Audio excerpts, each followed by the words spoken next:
Today is all about colored pencil blending using a pumpkin for inspiration. I am using Strathmore toned paper. I'm using Blick colored pencils, but you can use any brand that you like. And you can either look up a picture of a pumpkin or draw one from real life. If it's fall for you too, there should be plenty of pumpkins everywhere. If you love learning about art, hit that subscribe button so you never miss a weekly tutorial. Starting out, I'm going to sketch a pumpkin, and I have one sitting right in front of me. It's not real, it's a plastic pumpkin I keep in my supply closet for still life works, but you could also Google an image, you could buy one at the grocery store, whatever you want to do to capture its basic shape. Because I'm using toned paper, it's really hard to see my pencil lines. So if you need to practice sketching on a piece of white paper, or if you need to look at a clip art version, so if you Google pumpkin clip art black and white, that will help you see just the lines and shapes, and then we're gonna fill it in with a lot of different colors. Since it's hard for you to see what I'm doing, I'm gonna speed this up a little bit. I always recommend to practice blending with the colors you're using before starting on your final paper. So on the back side of this paper here, I'm going to use a variety of warm colors, red, orange, and yellow, and a little bit of white and a little bit of brown as well. So you can see that with toned paper, and I'm using brown, the colors show up a little differently. So I have red on the end here, and then I'm gonna blend an orange to it. Every color scheme that you're using will be different based on the color you use and the brand of colored pencils you're using. That's why I always recommend practicing first. You can see this nice yellow-orange is a really nice color, especially for my subject matter, and I love blending yellow towards the end to really capture that warmth. I think the brown paper is perfect for my subject matter. It really brings out the warm color scheme and the fall-like quality that I'm going for. Another color choice that would look really nice is maybe like a dark blue. Green would work really well because orange and green are complementary colors. And you can see how what I'm doing now is going back and blending that yellow-orange to the yellow. So I'm not letting the colors be blocky. I'm practicing blending, having them interact and make new colors as you overlap. Look how good that white looks on this toned paper.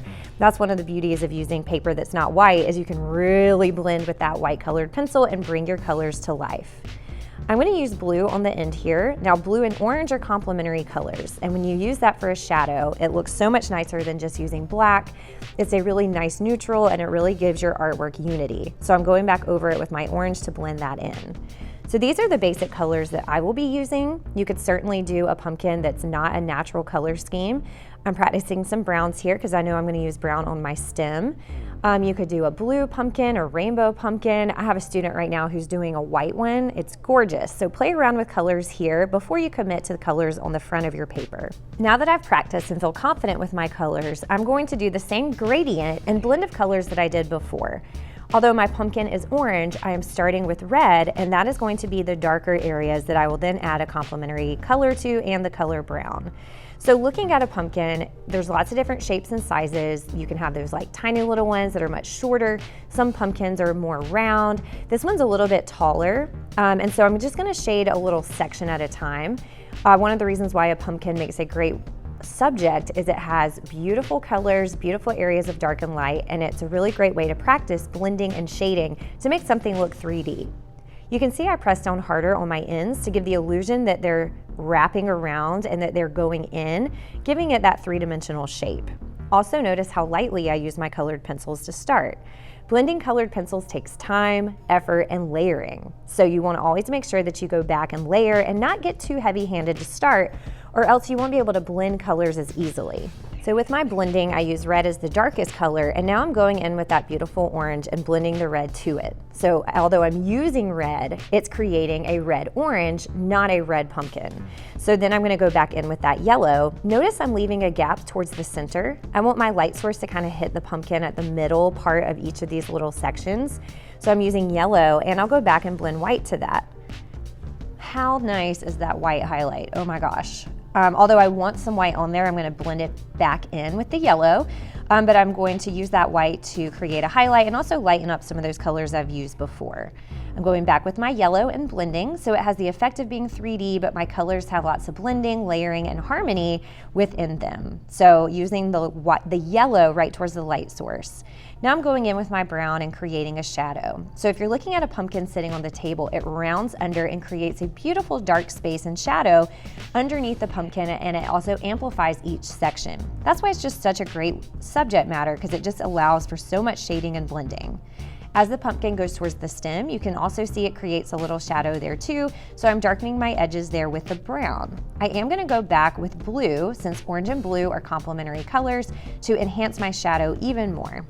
I am creating a line to give distinct sections, and I'm not outlining anything because that will make it look flat and not as natural, but there is a shadow as this little section of the pumpkin curves in. So the brown is a really great tool for that.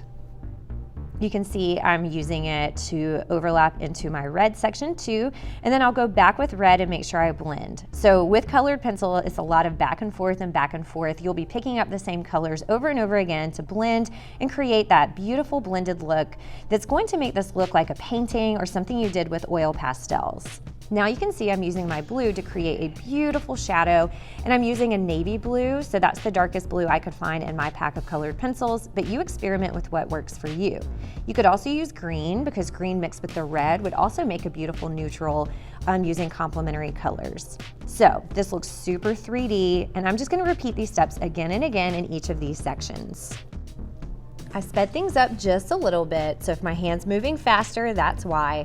Just like before, I'm starting with the red, and I want it darkest on each end and as if the light is shining and hitting the pumpkin in the center. Now, you can play around with your light source. It could be more towards the top of the pumpkin where it curves in towards the stem. Your highlight might be longer or larger. Play around with your color combinations. I'm really happy with the effect I got the first time, so I'm repeating those steps. I'm using red, I'm also using orange to connect, and then I will fill in the center with that yellow, orange, yellow, and white. Going back in with my yellow. So notice with colored pencil blending, it's not about just using one color, like, oh, the pumpkin's orange, I'm just gonna use that one color. Blending color is such a beautiful way to create a work of art that looks so professional and has so much more detail. Notice I am pressing down pretty light with that yellow to leave room for the beautiful white colored pencil that just makes this pop off the page and look so three-dimensional. Just like with any other color, I'm going to go back and blend because although that white is nice, it certainly is a little overbearing. So I'm gonna go back in with my lighter colors or my more yellow oranges and yellow itself to blend that white so it looks more natural and not just like a blob of white on the paper. Keep in mind, depending on what toned paper you're using, the white's gonna react differently, as will all the other colors. So make sure that you've done a practice value scale and blending gradient before you get started so you fully understand how your colors interact together and on the toned paper. It is possible to do this on white paper too. Your colors again will just react differently and your background would be white, so you would play around a little bit more with background than I will be doing in this video. Now that I have that nice rounded effect with my highlight and my yellows, I'm gonna go back in with that darker brown to create a cooler shadow at the top where it folds into this stem, and then at the bottom where it rounds underneath. To push the contrast even more, I'm going back to my dark blue, the complement of orange, to create an even more rich, darker shadow to give it just more contrast and just a more dramatic effect. Look how dark that gets without using black. There's nothing wrong with using black, but when blending, it can sometimes make your colors look muddy, and this stays true and more harmonious to the color scheme I'm using. All right, let's do this again. This time, double time, because this is the third time you've seen me do the exact same technique, the exact same shape with the same combination of colors. I have sped this up to twice the speed I did it in real life. This is my largest section though, so notice how the shape is slightly different. And instead of kind of curving to one side like a banana or a moon, it is curved equally on both sides because it's the central focus. So red, orange, yellow, white in the middle, and then of course I'm going to do my darker blend. I played around with a little bit of white on top too, just to see if that would give it a little bit more 3 dimensions, because this is the largest part of the pumpkin sticking out centrally towards me. Let's go ahead and blend those colors back in, because although the white is really fun to use, you don't want it stuck on there. You want it to have a natural 3-dimensional flow to it. Once I am happy with my highlight and my blends of oranges and yellows and reds, then I'm gonna go back just like I did before to my darker areas, relying on that brown and that navy blue for that color contrast. I'm going to time lapse the rest of this. And if you're having trouble blending, go back to the beginning of the video, practice your gradients, and follow the steps I did slowly in the first section of this pumpkin. Before I do the stem, I'm going to add a little bit more detail behind, because I want to see some of the pumpkin behind the stem and not just have it be the brown. I am playing around by adding the white first and then blending that yellow orange to it just to see kind of what it looks like, as if the light is hitting it from the top as well as the sides. Although the shape is different from what you've seen me do before, I'm still going to do the same technique of blending that yellow, orange, and yellow next to the highlight, and then fading it down into that orange and that red orange. I will also use a little bit of brown so I don't lose the shape here. I just wanted my pumpkin to be a little bit more dimensional, not just looking at it from the side view, but where you could see a little bit in. So that's just an edit I made for my sketch as I was working. Once I have that background area figured out and blended to the same degree as everything else, and it still looks kind of wonky because I haven't gone in and done the stem yet, I'm gonna go ahead and do the stem so I feel better about that section. I am using the same brown I used before, and I'm paying attention closely to how a pumpkin kind of makes a star shape or points into these indentions. I'm using this darker brown to create a little curly Q, and then I'm gonna leave a space and go back in with a lighter brown and white. I love how this brown looks against the brown paper, but I know the white highlight is really gonna shine once I put that in there. So I'm gonna do that next, and then I'll meet that middle brown to it. So I'm taking my white here and I'm thinking, what part of the pumpkin stem do I want to give texture and dimension? What would be sticking out furthest and what would capture a highlight? Make sure you don't just draw a straight line, but the curl of the pumpkin has a highlight in different areas to give it that dimensional look.